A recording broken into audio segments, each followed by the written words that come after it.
para as pessoas. Só vamos dar início, então, ao nosso evento da Comissão do Tribunal do Júri aqui de Maringá, no Paraná.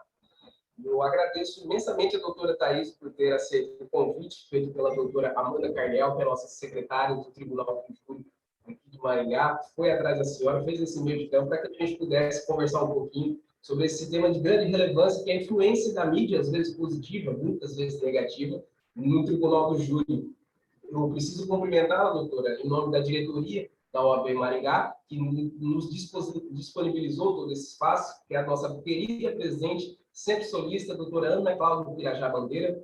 O doutor Everton pediu para mandar um abraço para a senhora, disse que não poderia participar, mas quis se fazer presente. O doutor Emerson, que a senhora conhece também, está tentando entrar, ele está terminando de atender um cliente e vai tentar entrar também. A comissão do júri, minha pessoa, que sou o presidente atual dela, o vice-presidente, que é o doutor Marcelo Jacomossi, como eu disse, a doutora Amanda Carnel e a doutora Thaís, que é membro da comissão também. Agradecemos imensamente a senhora disponibilizar um pouquinho do seu tempo para a gente conversar sobre esse tema, porque o Tribunal do Júri sempre chamou muita atenção da sociedade.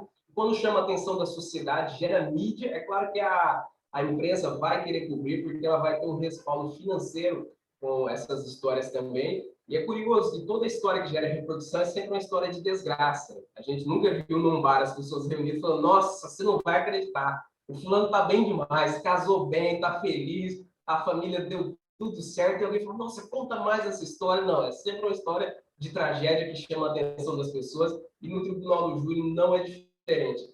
Então, doutora, sem maiores delongas, sem maior prolixicidade, eu te passo a palavra pelo tempo que achar necessário para a gente conversar um pouquinho sobre a influência da mídia no Tribunal do Júri. Eu vou deixar o microfone mutado, se for necessário, eu desmuto para fazer algum comentário. Quem quiser participar, da mesma maneira. Doutora Thaís, a senhora está com a palavra.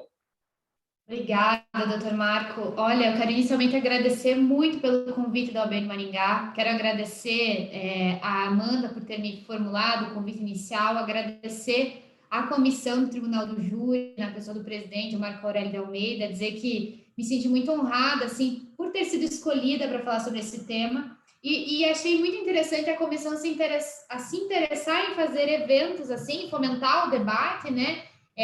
De uma forma muito democrática. Agora pelo Zoom a gente consegue fazer isso de uma forma fácil, achei bacana. Parabéns pela iniciativa, presidente, obrigada pela confiança. Cumprimento também a Thaís Guedes, que também representa a comissão, participa. Eu vejo aqui a Liana, nossa querida representante da Abracrim em Maringá, advogada aguerrida, nossa sempre companheira, né, dos problemas da Abracrim, de resolver os problemas dos colegas. O Emerson também, que é um grande amigo, advogado, que muito bem representa a Abracrim também em Maringá. Quero também registrar aqui o carinho pelo Dr. Everton, que não sei se já está presente, mas deixar o meu abraço e minha admiração. E, claro, deixar por último, mas nem um pouco menos importante, falar da diretoria da OAB de Maringá, a doutora Ana Cláudia, dizer que é muito, assim, confortante. Eu não sei nem explicar a sensação que eu estou tendo em ver tantas presidentes mulheres, assim, de OABs do interior e que estão conduzindo tão bem, tendo uma gestão tão bonita à frente da entidade. Isso me orgulha, faz com que a gente se sinta em casa, mais em casa ainda na OAB, que é a casa do advogado, da advogada. Então, assim, me sinto muito representada. Quero parabenizar a diretoria como um todo por estar também promovendo eventos assim. E, bom, nosso tema... Vou fazer duas correções, duas gafes que eu cometi. Eu não li o mini currículo da senhora.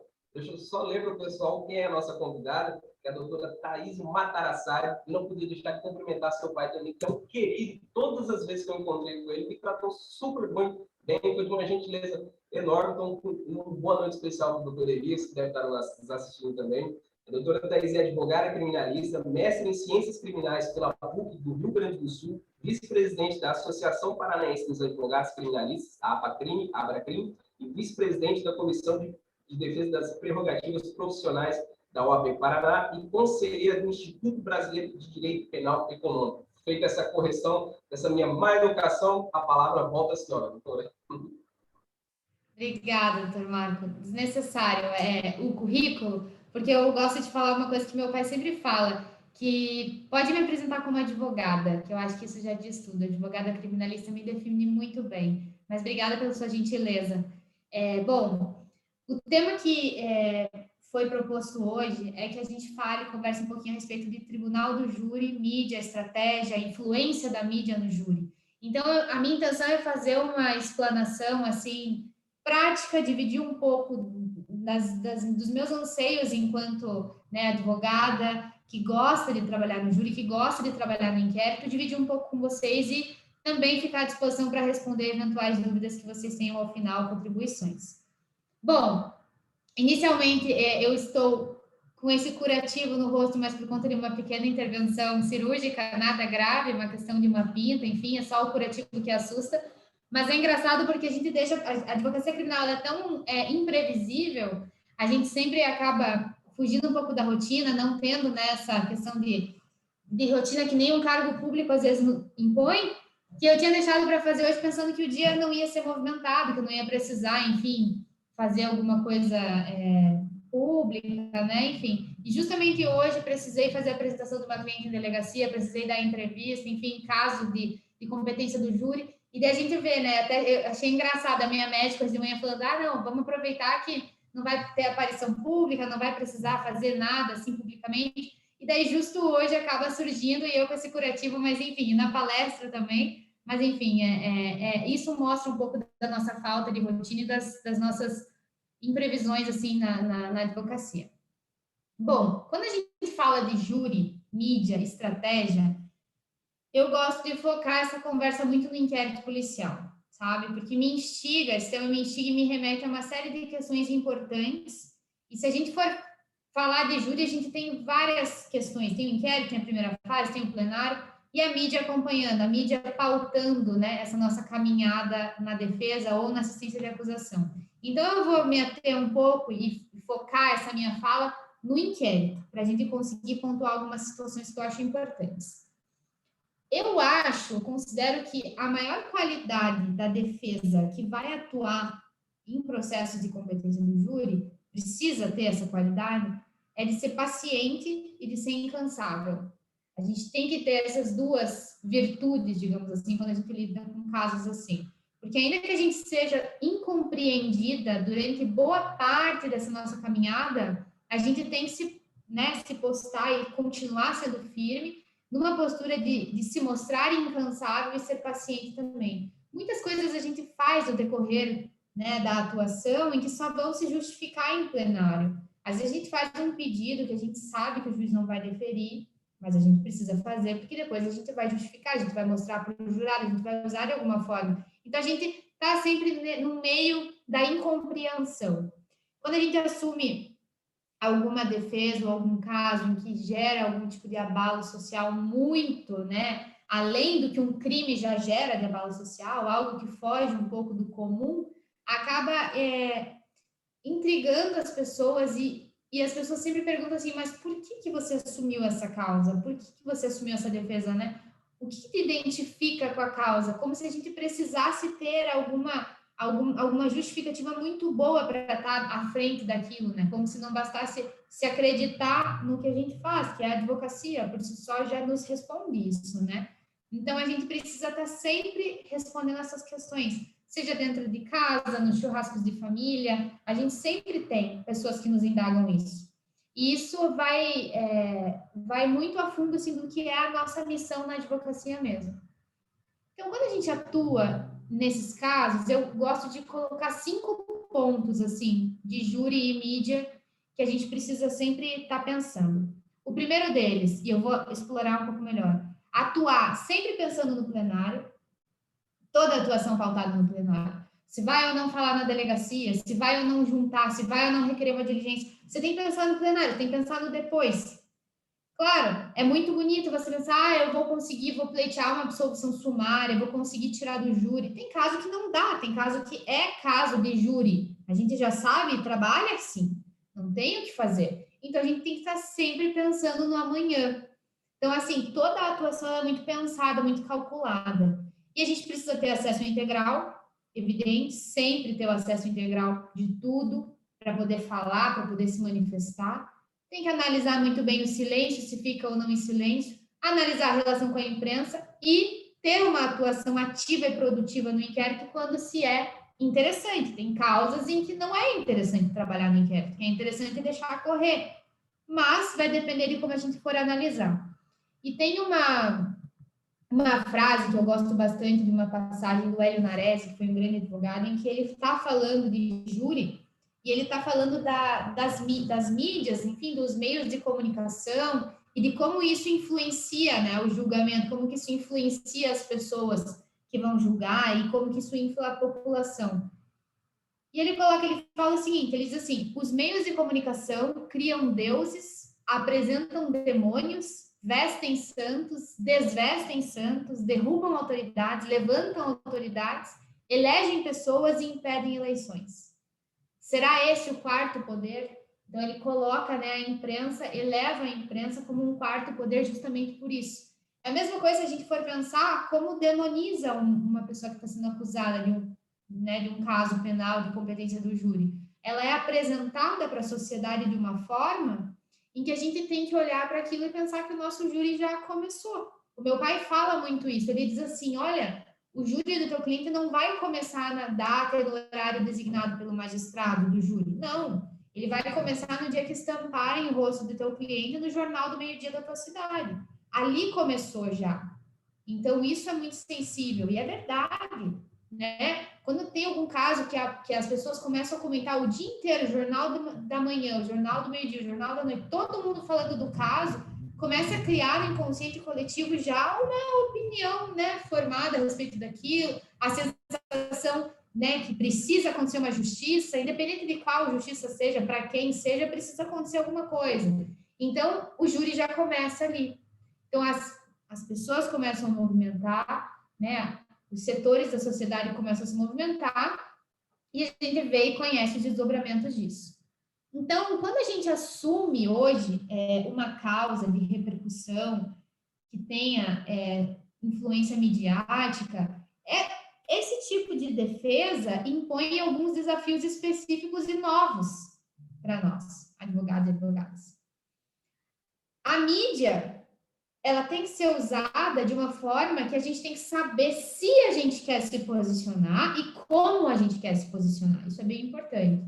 Não tem problema você adotar a postura do advogado mais tradicional, que só se manifesta no inquérito, ou no processo, ou nos autos, ou na audiência. Não tem problema. Se você não tem segurança e não está em dúvida se vai ou não se manifestar, é melhor não se manifestar, porque você vai ficar refém da palavra que você lançou para a imprensa. Se você diz na primeira aparição pública que o teu cliente não estava no local dos fatos e 2 dias depois o delegado faz uma diligência e junta uma câmera de segurança, junta uma conversa de WhatsApp, isso acaba que retira, arranca toda a credibilidade da defesa. E para o júri isso é péssimo, porque o jurado está vendo a televisão, está vendo o advogado já queimando a largada. Lá no inquérito já está, né, tendo que justificar alguma situação desconfortável, um desconforto que criou. Então, isso é muito sensível, precisa ser muito bem calculada essa atuação, sabe? E a opinião pública, ela é bem interessante, assim, de ser analisada, porque ela cria um ódio com relação àquela pessoa que está sendo demonizada, que está sendo exposta, e isso passa para a pessoa dos advogados também. Está muito na nossa missão, isso é inerente. É evidente que eu não quero que a família da vítima, não vou querer ou desejar que a família da vítima ache bom o meu trabalho, desde que respeite, cada um mantenha a sua posição, ok. Mas a gente precisa entender que, às vezes, o nosso ofício nos reserva algumas situações extremamente desconfortáveis no dia a dia profissional. Comentários, xingamentos, né? As minhas redes sociais, por exemplo, por alguns momentos eu bloqueei comentário, daí abria comentário, sabe lá, não vou mais ler, não vou mais olhar, enfim, mas é desagradável, a gente fica, não é nem pela gente, é pelos nossos familiares que vão lá, leem e ficam chateados, né, achando que a gente está chateado, só que a gente tem que se desprender disso, tem que deixar, porque faz parte, acaba fazendo parte, as pessoas não conseguem entender. E isso eu acho muito curioso, porque isso me remete a uma frase que meu pai também sempre coloca, sempre fala, que é o seguinte, ele diz assim, olha, quando um cliente procura o nosso escritório, na maioria das vezes, ele senta na nossa frente e ele diz assim, eu nunca pensei que eu fosse precisar de um advogado, de uma advogada criminalista. Nunca entrei numa delegacia, ninguém na minha família nunca se envolveu com uma causa criminal. Então, a pessoa ela tem uma dificuldade já de se identificar na posição de acusado ou acusada. Claro, ninguém quer estar nessa posição. Mas é interessante a gente observar que as pessoas não se imaginam ali. E a gente tem que saber que nenhum de nós está isento a responder um processo criminal. Nenhum de nós. No trânsito, isso é muito evidente. A partir do momento que você sai de casa dirigindo o seu carro, você está, né, propício a ser um potencial autor ou uma potencial vítima. Infelizmente, é assim.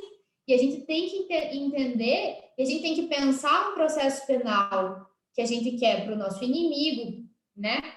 Como sendo o mesmo processo penal que a gente vai querer para a gente, se a gente precisar se defender. Isso é evidente, é o mínimo. A gente não pode pregar por algo que a gente não tenha como sustentar amanhã para uma pessoa querida, próxima a nós. Então, assim, o respeito à regra, o respeito à formalidade é o básico do básico. Só que, claro, é difícil de se exigir isso de pessoas leigas, da população. Então, tem que ter um traquejo específico para lidar. E eu vou além. Eu acho que o advogado, a advogada criminalista tem que ter até uma fortaleza emocional para lidar com esse tipo de coisa, sabe? Porque está numa posição que é digna, que é uma posição honrosa, que é uma posição nobre, que é a defesa não só do cliente, é a defesa de toda a cidadania. A advocacia é um dos pilares da democracia, né? Então a gente sabe o quão importante é a nossa atuação. E outro ponto que eu acho interessantíssimo e me causa assim uma certa preocupação é enxergar como alguns colegas advogados não compreendem a nossa missão. Isso é um problema, a gente precisa falar sobre isso. A gente vê colegas advogados, advogadas que às vezes acabam por se manifestarem contra a advocacia, contra a atuação do colega em específico. Esquecem, né, das reservas éticas que devem se impor na atuação, como não deve comentar caso de colega, e acabam comentando, acabam dando entrevista, acabam falando coisas que não se deve dizer, e a gente acaba que fica todo mundo meio que perdido, parece que a referência foi embora, a internet parece ser a terra de onde tudo pode, né? Terra de ninguém. E não é assim. A gente precisa voltar e entender um pouco qual é a missão da advocacia e como os advogados devem se comportar. Então, isso eu acho muito importante, sabe? A advocacia precisa também fazer um trabalho de olhar para dentro, para ver o que os advogados estão fazendo, como que os advogados estão tratando os próprios colegas que se estão ali numa situação delicada em alguma causa, ou colegas que estão respondendo algum tipo de procedimento, seja administrativo na própria OAB ou criminal.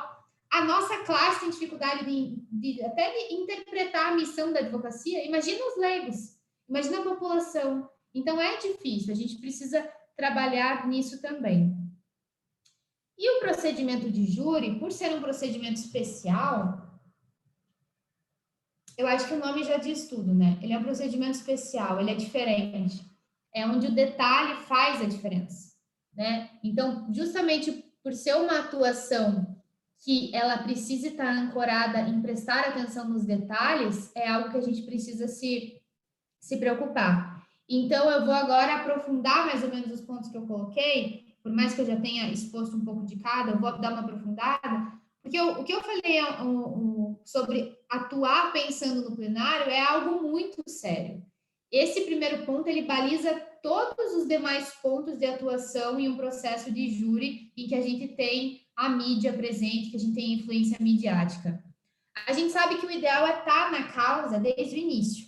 O ideal é que a gente consiga, né, desde o flagrante, já orientar o nosso cliente, se fica em silêncio, se fala, como é que vai ser, se realiza uma atuação mais incisiva na parte de inquérito, se não. O ideal é esse. Mas a gente sabe que, na maioria das vezes, acaba chegando depois, né? Vem para fazer o plenário, vem para fazer instrução. Então, mesmo assim, a gente ainda tem que pensar nesse atuar voltado ao plenário. Porque o detalhe, ele faz a diferença, porque o jurado, ele está observando o detalhe. Ele vai observar aonde o advogado ou o promotor pecou, errou, o que ele disse que ele não conseguiu entregar. Por isso que é importante pensar nas palavras das entrevistas, pensar em o que você vai falar publicamente, você fica refém do que você falou, né? Então, qualquer dessas ações, juntar um documento que é inoportuno, né? Dar uma entrevista, bater em uma determinada prova de uma forma que depois vai te prejudicar, isso tudo tem que ser visto com muito cuidado, porque isso pode colocar tudo em jogo no dia da defesa de plenário. Porque a gente não pode esquecer que os participantes, né, promotor, assistente de acusação, defesa, os próprios jurados, estão todos observando tudo o que está acontecendo no caso de repercussão. Então, se o advogado dá uma entrevista falando, meu cliente não ingeriu bebida alcoólica, passa 2, 3 dias no inquérito, o delegado está indo atrás, a imprensa vai atrás. A imprensa no Brasil investigativa funciona bem, e às vezes melhor, tem mais estrutura do que a Polícia Civil para ir atrás. Tem casos em que eu pedi para o jornalista me passar o vídeo para eu juntar.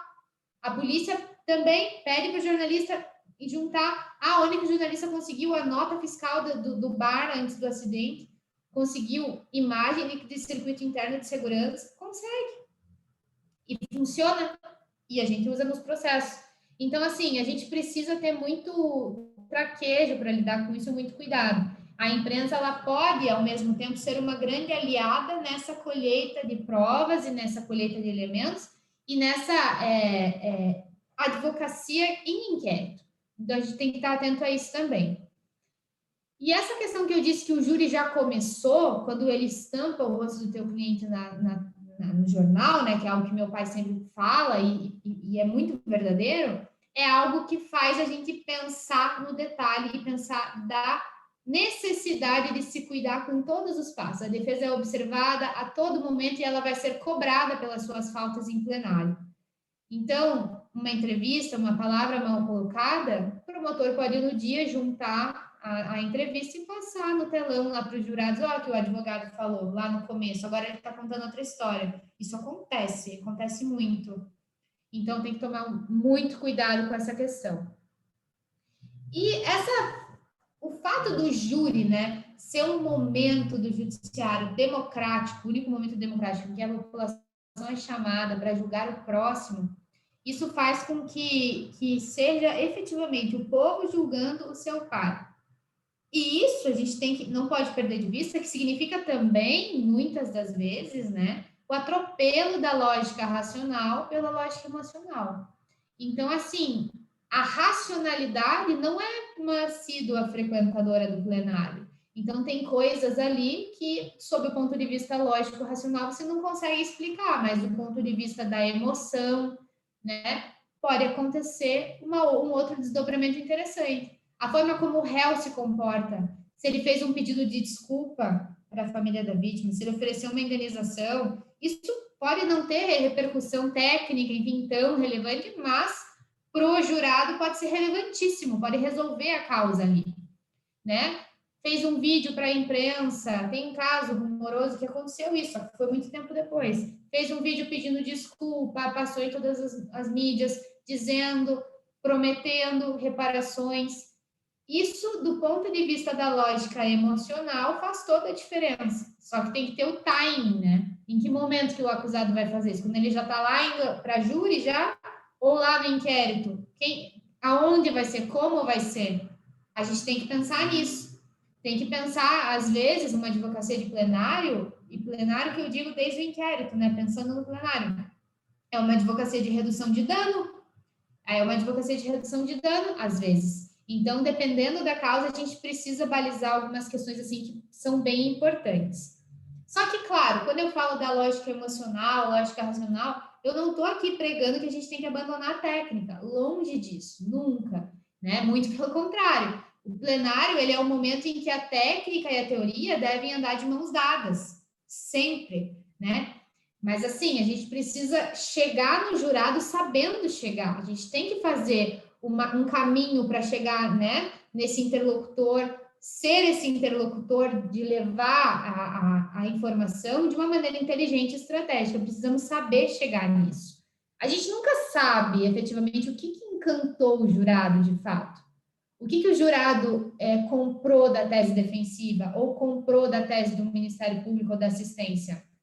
O promotor, ele pode ter êxito, né, numa frase que impressionou, ou numa coletiva de imprensa que ele deu, fez toda aquela pompa, chamou a cúpula da polícia, marcou com todo mundo.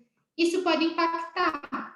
Aí, a gente também tem o lado da defesa, né? A questão que vai balizar não vai ser uma questão racional. A tua atuação em plenário pode tocar algo muito íntimo do jurado, muito íntimo, sem ser do ponto de vista técnico.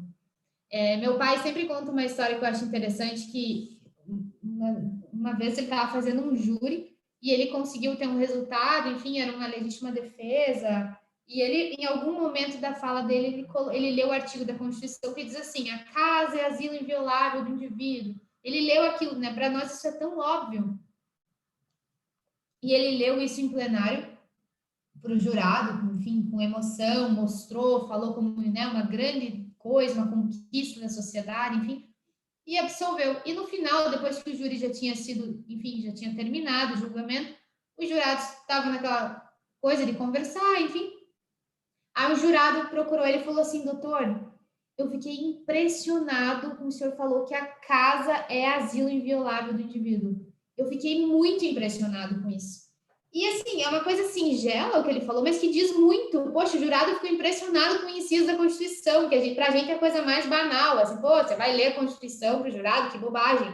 Não, às vezes não é uma bobagem. É algo que precisa ser dito, precisa chegar nele. Ele não sabe, né? Ou às vezes ele não lembra. Enfim, a gente tem que entender que são detalhes pequenos que podem fazer toda a diferença, né? Assim como um passo em falso durante o inquérito pode arruinar todo o plenário, todo o julgamento, porque a palavra é o que a gente tem. A advocacia tem a palavra, a nossa palavra, ela é tudo, ela representa tudo. Ainda mais no plenário, que a credibilidade está na palavra. A gente vai ter o quê? Oralidade, debate oral acontecendo, né? Se eu faço uma declaração pública falsa ou equivocada, isso pode custar o meu júri. Com toda certeza pode custar o meu júri. Então, a gente precisa cuidar muito com confiança e credibilidade perante a imprensa para poder chegar no dia do julgamento. E falando de credibilidade e confiança, eu gosto de tratar também o acesso ao material do inquérito como algo muito elementar. Pode parecer uma bobagem, todo mundo tem que ter acesso, súmula vinculante 14 da STF. Sim, é algo elementar, é evidente que a gente tem que ter acesso a tudo. Só que, às vezes, no momento da emoção, ali, tá atendendo o flagrante de um crime de repercussão, foi na delegacia, a imprensa tá toda lá, quer todo mundo saber, o que o advogado vai falar? O que a advogada vai falar? Cuidado, porque se a gente não tem acesso a tudo, a gente não sabe o que de ruim tem contra o nosso cliente, contra a nossa cliente. A gente não sabe. Então, isso é algo que me lembra muito aquela expressão assim, né? Ninguém tropeça em montanha, a gente tropeça em formiga, a gente tropeça em coisinha pequena. Então, assim, é tão básico ter acesso a tudo que precisa falar sobre isso, a gente precisa ter acesso a tudo. Então, você vai dar uma entrevista e vai dizer que o teu cliente é primário, você nem sabe se ele é primário, você não viu. Às vezes o cliente não sabe, ele acha que aquilo que aconteceu no passado não era nada. Aí você vai dizer que é primário e vai lá. Tá lá o Datena dizendo, olha só, tá falando que o cliente é e não é, sabe? Advogado tá mentindo. Enfim, então são coisas assim que pode ser uma bobeira e pode gerar uma repercussão gigante e ruim para o cliente, para o caso. Então, o conhecimento da causa, o conhecimento do papel do inquérito é o que vai me dar aptidão para eu poder reagir àquilo. Eu preciso conhecer para poder reagir. E é claro, a pergunta clássica, né? Qual a acusação? E a segunda pergunta, quais são as provas? Então, a gente tem que saber o que tem, nem que não seja prova, elemento, né? Elemento informativo de inquérito. Tem prova, não tem prova? Não sei, vou olhar, vou analisar. Mas a gente precisa ter esse conhecimento, esse acesso para a gente poder reagir. Porque isso pode custar a atuação também, sabe? O celular foi entregue na delegacia, não foi periciado ainda. Eu vou dizer que não tem nada no celular? Não, eu tenho que esperar. Não, sabe? Você dizer que o teu cliente não se comunicou com ninguém depois do fato, às vezes nem ele lembra, às vezes se comunicou. E para que dizer que não comunicou, sabe? Não fala nada, melhor não falar, porque daí vai para a perícia, volta. Às vezes o cliente quer dar uma desperta, ele apaga as mensagens, não te conta, você também não pergunta, e vai aparecer o que você não sabe. Então, é a lógica da cautela. É bem importante, né? Então, se a gente não desconfia, se a gente está muito confiante, é um problema, porque pode aparecer algo, um elemento novo. Tem causas com advogados bons, reconhecidos, que acabam pisando em falta em algum momento, publicamente até. Acontece, né? Às vezes a gente está crente numa situação e vem uma reviravolta. Quantas vezes a gente não ouve, né? A reviravolta do caso X. Acontece bastante. Então, isso é algo que tem que ser também explorado. Bom, outro ponto que é, como eu estou focando em inquérito, que também faz toda a diferença com a questão do acesso, né? A fala da defesa, a fala autodefesa, né? No interrogatório. Qual o momento de falar? Deve falar em delegacia? Não deve falar? Não sei, depende do caso, né? Se você é advogado, a advogada está insegura com a fala do teu cliente, melhor não falar, melhor se reservar o direito de ficar em silêncio, pensar no depois.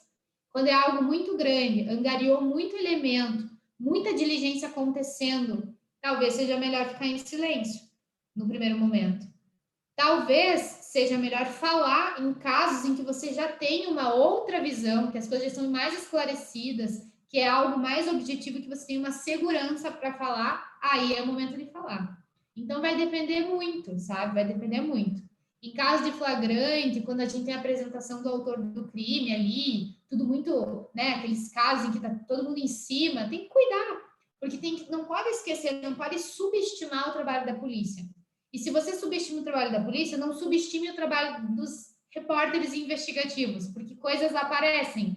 Imagem, câmera de segurança, testemunha. Então, assim, pode aparecer. Uma fala precoce do acusado pode colocar tudo em jogo.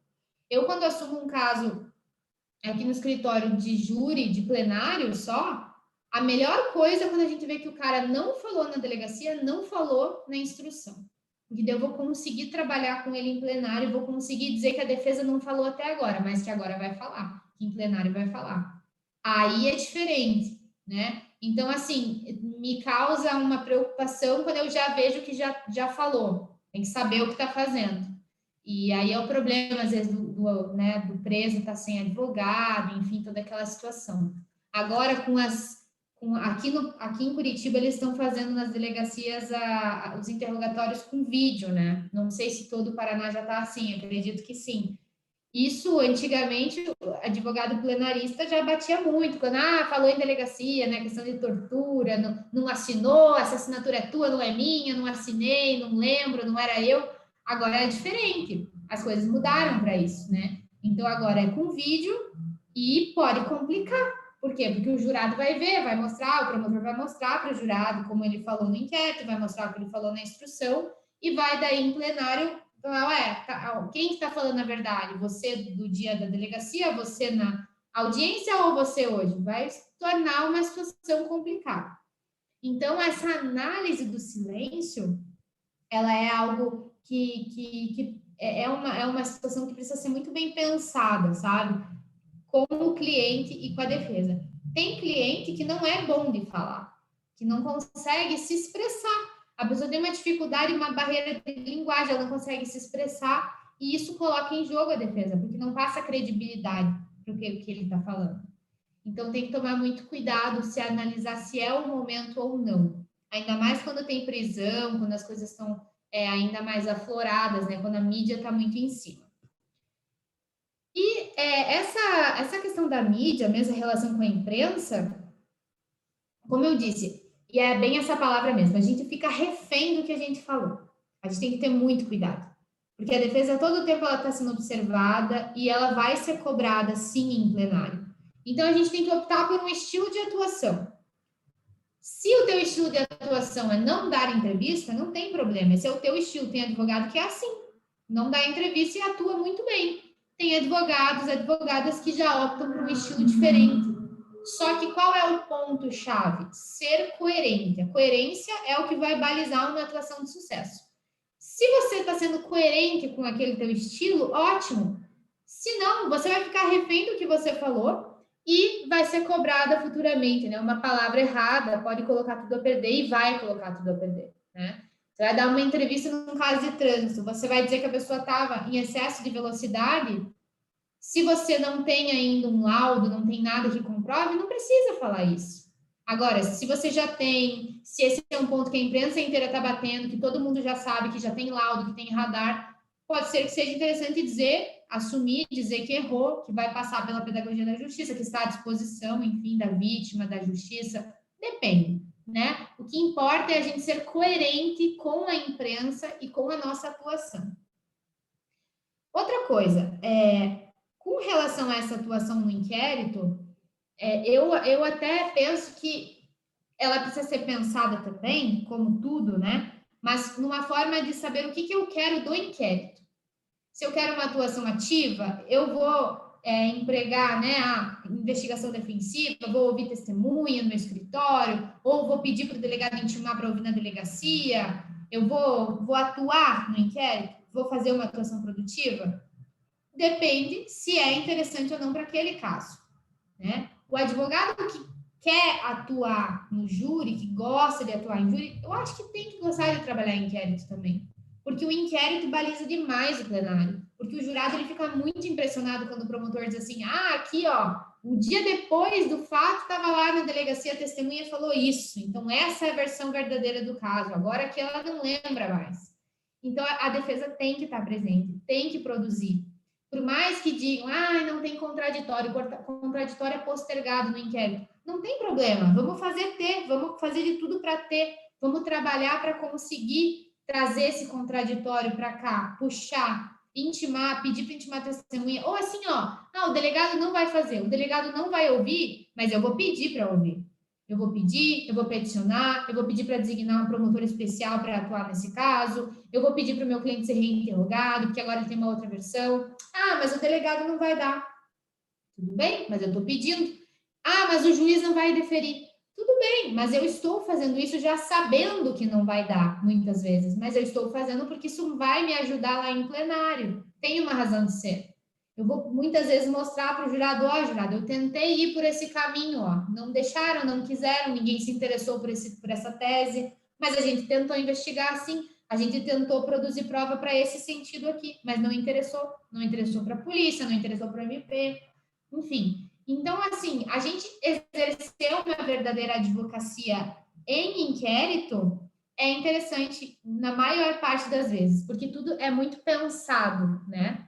E, claro, você tem que ter muita certeza naquilo que você vai pedir.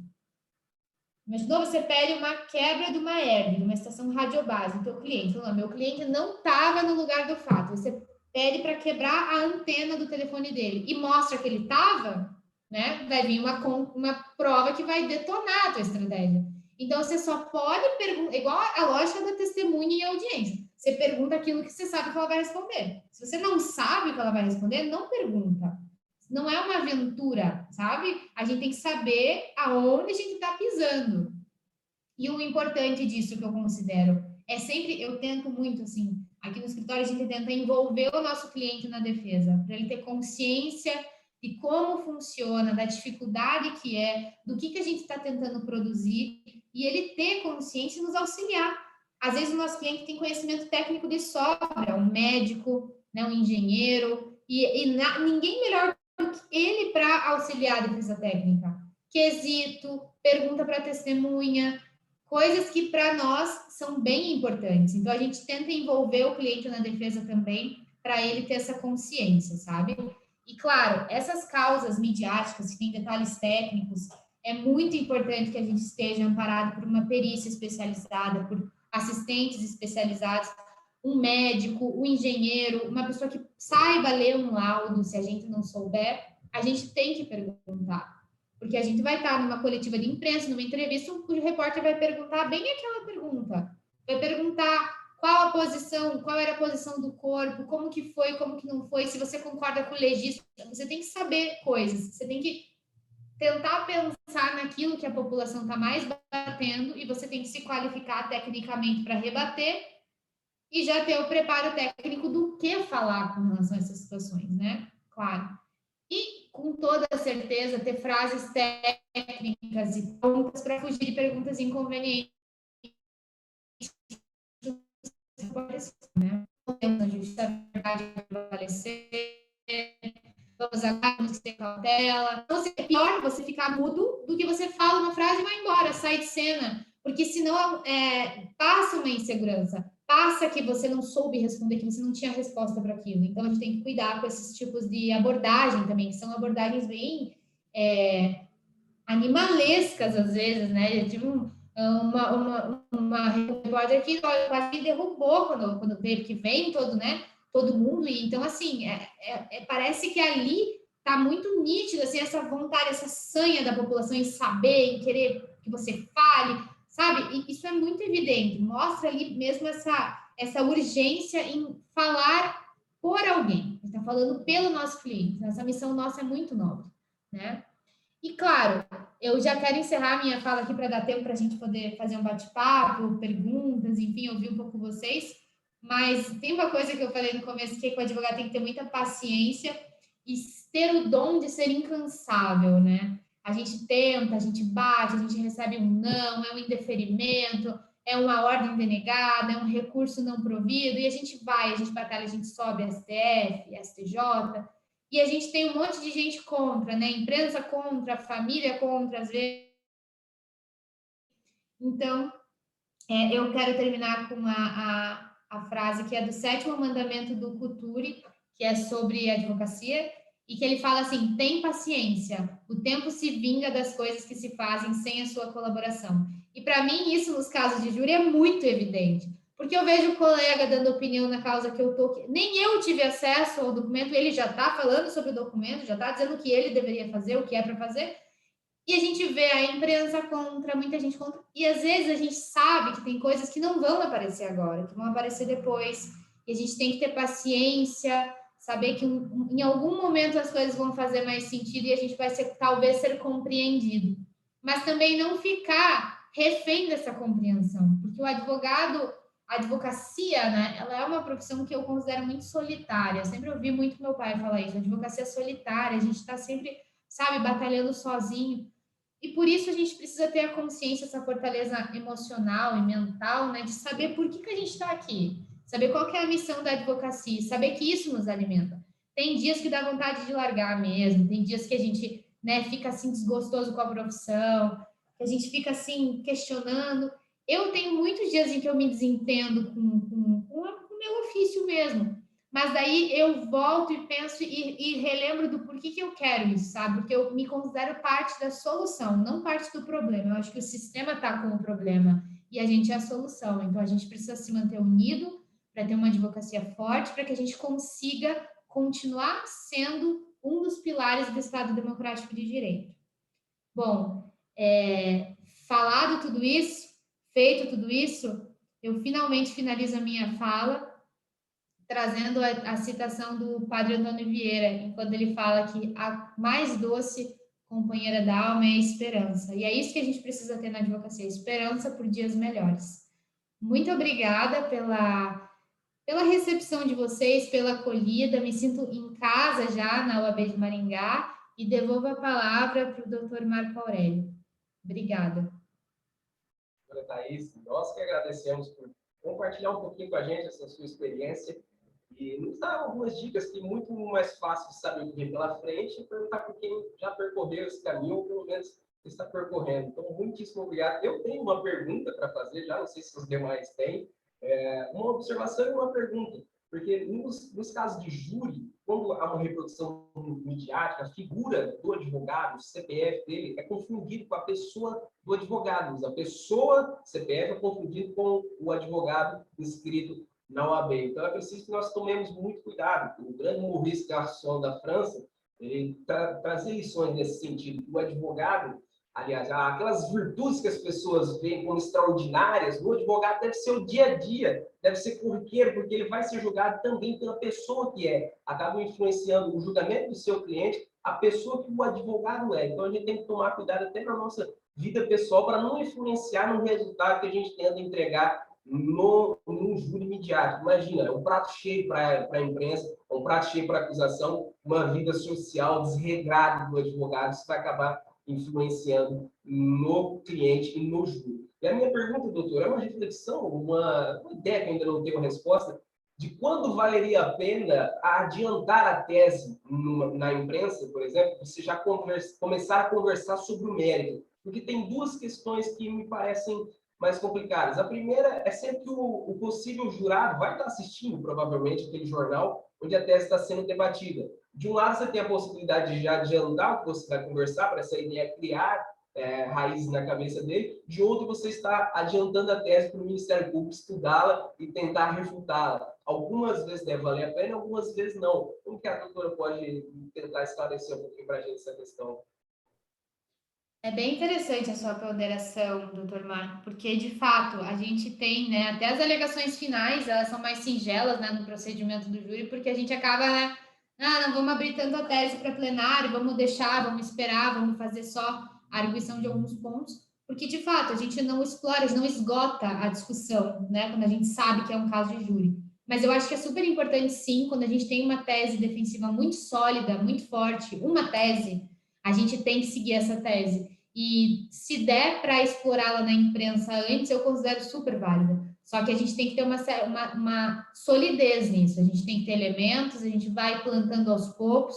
Pode ser que a gente não abra tudo, a gente não abra nossas, né, todas as nossas estratégias, nossas testemunhas, a forma como a gente vai abordar. Mas a tese principal a gente já pode falar, eu considero, né? Já considero assim. O Ministério Público muitas vezes acha que a gente vai por um caminho, a gente não vai por esse caminho, a gente vai por outro. A gente está falando, o fulano só se defendeu, tá, mas foi legítima defesa ou não foi? A gente pode dizer que talvez não tenha bem sido esse o caminho, mas a gente vai seguir para outro, vai fazer a defesa de outra forma. Então, a gente tem que balizar como é a atuação, como será, e eu considero super importante já ir abrindo. Só que, claro, depende do caso, né? Não, a gente tem que ter cartas na manga também. A gente não abre, não mostra todas as cartas, não abre o jogo todo para o MP, porque o MP está vendo. Mas a gente precisa sim ir jogando para a população alguns elementos importantes, porque senão a gente tem hoje a era da desinformação em tempo real. A gente tem Facebook, Twitter, Instagram, fake news. A gente tem coisas absurdas em que, se a defesa perder muito tempo, essas verdades, né, entre aspas, essas mentiras, viram algo no inconsciente popular como, né, fatos, assim. Isso é muito perigoso. Então, vale bater, vale bastante bater. Então, eu acho que vai ser sempre uma análise do caso, mas é bem interessante, sim, se adiantar, ainda que parcialmente, qual a tese, né? Alguém tem mais alguma pergunta? É só abrir o microfone e fazê-la. Quer fazer uma pergunta? Douglas, Luciana, Guilherme. Boa noite. Gostaria de aproveitar a oportunidade. Primeiro, muito obrigada dessa oportunidade aqui. Eu tenho, como eu coloquei até no chat, uma admiração muito grande pelos criminalistas, justamente por ter que lidar não só com o direito, né, mas também com todas essas situações que estão aí envolvidas, né, que foram tão bem colocadas aqui. Uma questão que me intriga, eu gostaria de saber, doutora, por favor, é assim, claro, se nós damos muita atenção à mídia, talvez nem consigamos trabalhar na defesa como deveria. Se nós não damos atenção, a mídia cria a sua própria verdade, né? Creio que o equilíbrio seja bastante difícil de se atingir, né? Ainda mais que hoje a mídia está não tão, né, comprometida com a ética, vamos dizer assim, alguns, né? Algumas mídias, alguns jornalistas. Como que na sua experiência e no seu dia a dia já trabalha com essa questão, né, de equilibrar a mídia com a defesa? Muito obrigada mais uma vez. Obrigada, Luciana. Ótima a tua colocação. Eu sempre penso assim, a minha preocupação, ela nunca pode ser a preocupação da entrevista, da mobilização midiática, ela nunca pode ser maior do que a preocupação com a causa e com o cliente. Então, tem que cuidar muito. Eu vejo que alguns colegas se perdem um pouco nisso, acabam dando mais atenção em ficar respondendo repórter, em ficar respondendo entrevista, em ficar gravando coisas, do que ficar, de fato, se preocupando com a causa. Acaba colocando mais em evidência um caso que, às vezes, nem é bom estar tão em evidência, é bom baixar um pouco a poeira, e ele está fomentando, né, ou ela, essa discussão. Isso é um ponto que a gente precisa balizar e ter um equilíbrio, e é muito saudável pensar sobre isso, porque, assim, quando a gente guia uma defesa e uma defesa de júri, a gente tem que cuidar para não se tornar o protagonista. Quem é o protagonista é o cliente, é a causa. Né? Eu não gosto de falar que a defesa é a protagonista, porque não é. Né? A gente tem ali um campo de desgraça, a gente está administrando desgraça. É um que perdeu a vida, ou a família de alguém que perdeu a vida, uma tentativa de homicídio, enfim, alguém está chorando de um lado, alguém está chorando do outro lado. Então, assim, a gente tem que tomar cuidado com isso. Acho que o ego tem que ficar no seu devido lugar. Não é lugar aqui de até quantos júris a gente já viu, né, de causas importantes em que todo mundo esquece do processo e fica batendo boca promotor e defesa. Isso é feio, é desrespeitoso, sabe? O dia do julgamento, ele é um dia de luto, muitas vezes, para famílias, até para a família do acusado também. Gera traumas, assim, casamentos desfeitos, filhos que deixam de admirar pais, pessoas que, de fato, estão com problemas reais, desgraças, assim. Então, tem que cuidar muito. O que eu gosto de fazer? A gente, quando tem uma coisa que a gente precisa esclarecer para a imprensa, ou a imprensa está nos procurando, difícil a gente mobilizar. Muito difícil. A não ser que seja um caso grave que a gente precise rebater algo, mas, assim, na maioria das vezes a imprensa vem porque o MP deu uma declaração, ou saiu algo na TV, a polícia falou algo, a imprensa vem. Quando a imprensa vem, a gente procura fazer uma manifestação padrão para todas, uma nota, e a gente manda. Alguns veículos em que a gente considere que seja interessante falar, a gente elenca, a gente escolhe alguns canais, às vezes de cima para baixo, que tem maior repercussão, para depois ficarem replicando, porque se a gente for atender todos, a gente não vai conseguir trabalhar, a gente não vai conseguir alcançar o público e a gente não vai se sentir confortável. Eu não me sinto confortável aparecendo mais que meu cliente, eu não quero, às vezes, né? Ninguém quer aparecer, a gente tem que ir lá e esclarecer o ponto específico e acabou. Então, assim, eu acho que o traquejo com isso é bem importante. Então, a pergunta é muito boa, Luciana, porque não dá. Tem casos que viram um circo. Às vezes o advogado está colocando mais lenha na fogueira, está prejudicando, a gente vê clássico, a gente vê que está prejudicando, está ficando pior a situação do que estava, por conta da atuação, às vezes, imprudente, né, do advogado ou da advogada. Eu acho isso bem importante. Tem mais alguma pergunta?